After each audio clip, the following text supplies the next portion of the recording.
My wife's sister was recently found guilty of dealing drugs to support her habit. She will be sentenced this week and is looking at a long term in prison because this is not her first time being caught dealing. She has 3 children, 2 boys, 4 and 5, and a girl, 14. No one on her family's side wants to or is in a position to take the children except for me and my wife. However, I have 2 conditions. If we're going to take the children in, I want us to adopt them.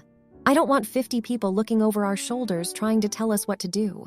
If we're going to be legally responsible for them, I want to be able to parent them as we see fit. The second condition is that I'm willing to take the 2 boys but not the girl. The 2 boys have not had any rules in their lives and are terrors, but they're still young and can be taught right from wrong. The girl has gone past the point of no return.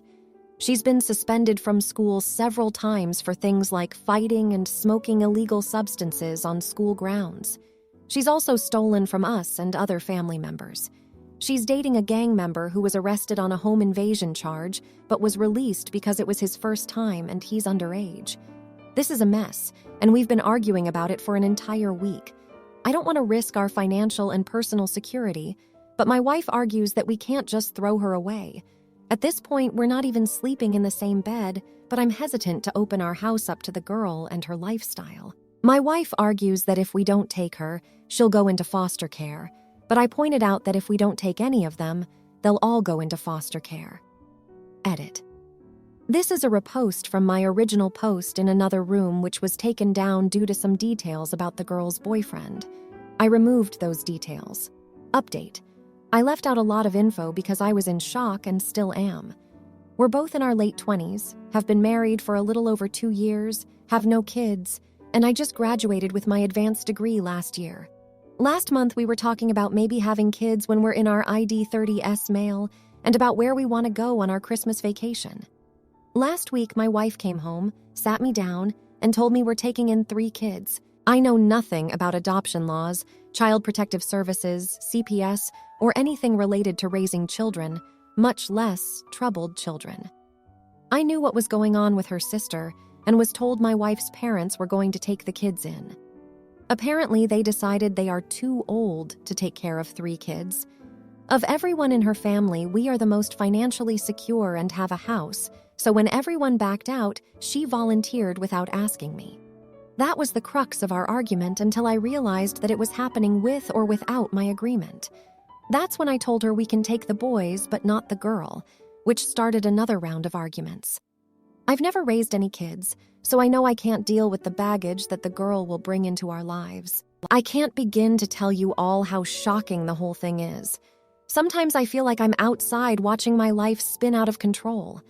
I want to thank you all for your insights, and especially but and the people working in CPS and or the legal system. Your advice is extremely helpful. Now for a few comments before the update. Comment 1. Joke's on you if think the 4 and 5-year-olds aren't already influenced by the environment they were in. I agree regarding the 14-year-old.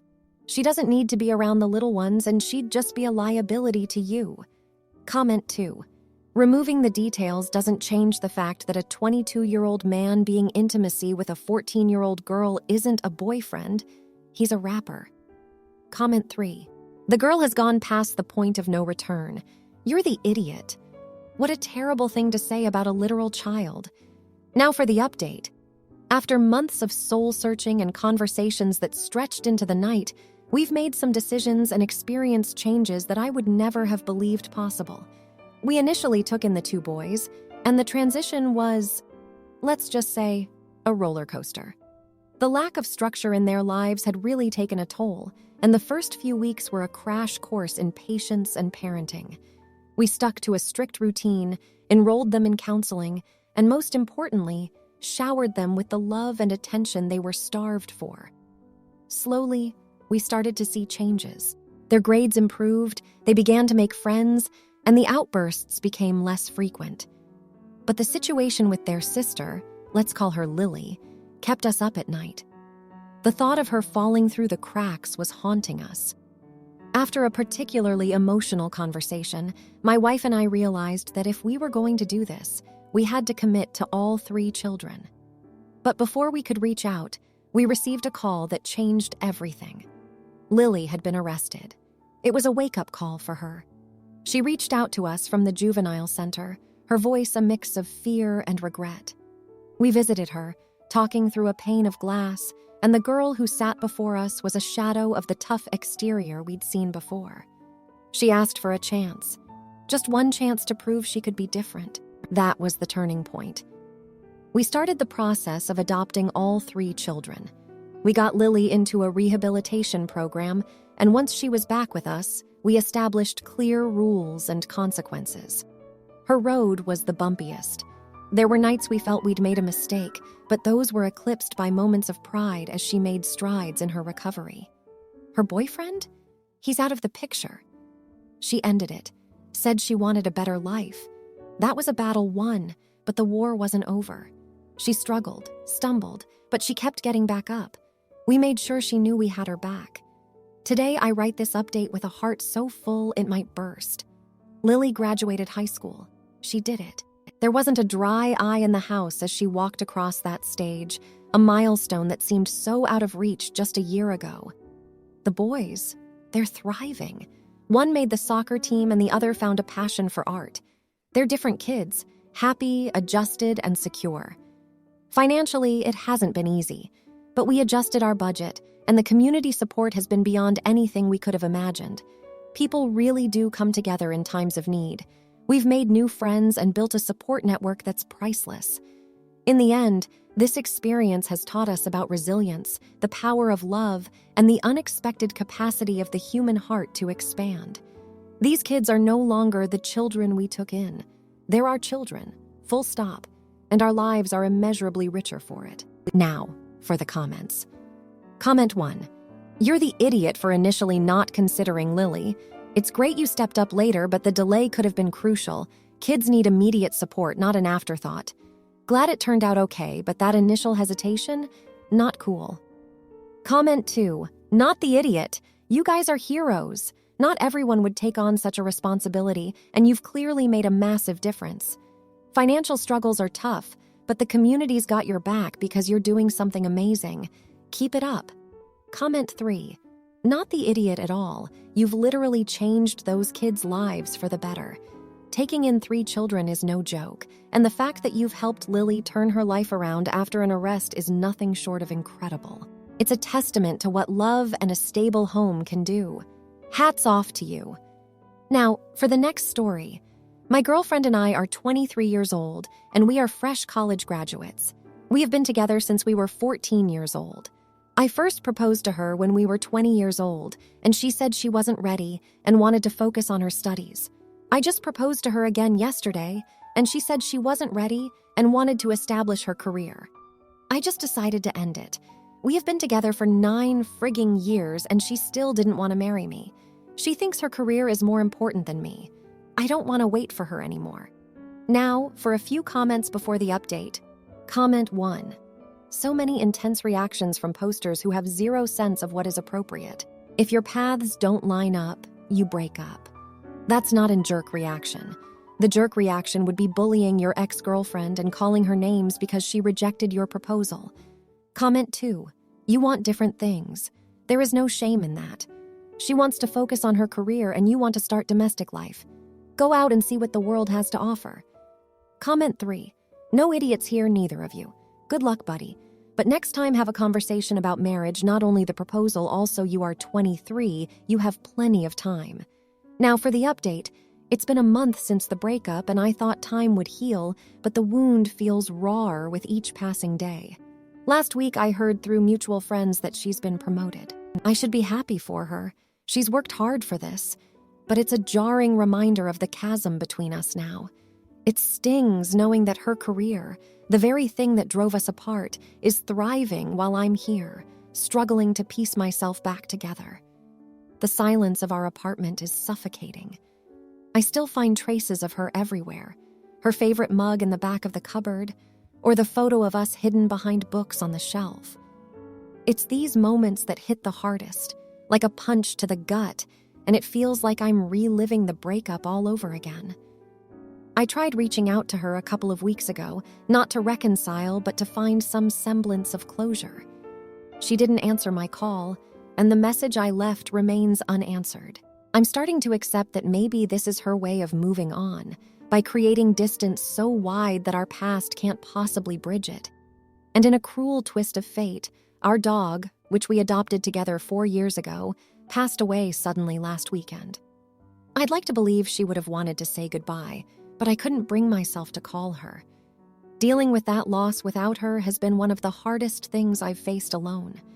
I miss having her strength to lean on, her voice to calm the storm inside me. Life feels aimless without her. We grew up together, made plans, dreamed dreams. Now, here I am, untethered and directionless, trying to figure out who I am without the person who's been my constant for nearly a decade. They say time heals all wounds, but right now, I'm just waiting to start feeling the truth of that. Now, for the comments. Comment 1. Not the idiot. Your feelings are valid, and it's natural to have a rough time after a breakup, especially with the loss of a pet too.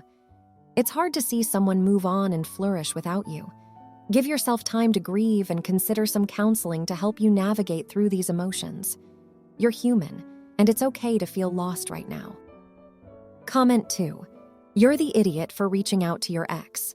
They're your ex for a reason, and contacting them just because you're feeling low isn't fair to either of you. It's time to focus on healing and finding yourself, not clinging to the past. Start by changing your environment, get rid of those reminders, and create a space that's just for you, not for the ghost of your relationship. Comment 3. Not the idiot at all. Breakups can shatter your world, and it's tough to see your ex seemingly doing better. It's okay to reach out for closure, but if they don't respond, you need to respect their space too. Try to find new hobbies or interests that are yours alone, not tied to your ex. It'll help in rediscovering your identity and building a new life for yourself. Stay strong. Now, for the next story.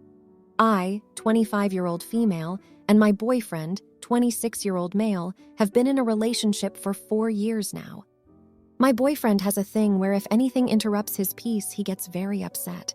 For example, when we got our puppy, he was not used to having him around at first and got upset that his home is no longer a place for him to relax after work because the puppy bites his leg wanting to play. After a while, he does get accustomed to the new changes. Now he loves our dog. My boyfriend was dealing with an itch in his butt, and I took a look at it at home, and it was like a bump next to his anus. For context, I work in the emergency room, so I suggested that we should have a physician assistant or doctor take a look at it. $350 down the drain later, and he was diagnosed with hemorrhoids, which is uncommon for someone that young. The physician assistant said that it'll go away on its own. He has been dealing with the pain and itching, and while annoyed by them, it is getting better as days go on. A week later, I had to go to work and thank the physician assistant for treating my boyfriend. The physician assistant then tells me that he may have to deal with it for the rest of his life because hemorrhoids can occur at any time but can be prevented if he eats more grains and drinks more water. Which is perfect because he loves overnight oats, just started incorporating them into his diet, and drinks plenty of water. I texted him this and he exploded. He said that I ruined his day because these hemorrhoids are messing with his peace. He said he wasted $350 just to be told this. I told him that it'll be fine and that he just needs to incorporate more fiber in his diet. He complains that I should have told him in the evening and not in the morning before he goes to work because he has to go through work with this news. He said that he has to rethink life over this. I don't think it's a big deal because as a person who works in the ER and has seen lots of worse cases happen to people, my boyfriend having a hemorrhoid is not that serious. But I don't know, maybe it's because I never had it that I can't sympathize with him. I know he will get accustomed to these changes, but his comments towards me were hurtful. So am I the idiot for telling my boyfriend that he has to deal with his hemorrhoids long term? Now, for a few comments before the update. Comment 1. Not the idiot and LOL over hemorrhoids ruining his day. Tell this grown man to learn how to manage his emotions. Comment 2. Don't understand why he wasn't told this by the treating practitioner at the time of the appointment? Comment 3. Not the idiot, your boyfriend is either on the spectrum or he has mental issues. Now, for the update. You won't believe what's unfolded over the past 2 weeks. After the whole hemorrhoid debacle, I thought things would cool down, but boy was I wrong. Last Tuesday, I came home from work to find my boyfriend with a suitcase at the door. He told me he needed space to clear his head and was going to stay with a buddy. I was shocked, but I gave him his space. 2 days went by and I didn't hear a peep from him, which was unusual. On the 3rd day, I woke up to a text from a number I didn't recognize. It was from his buddy's girlfriend, who I'd met a couple of times at parties. She said my boyfriend had been in a minor car accident and was in the hospital. He was okay, but he had a broken arm and some bruises.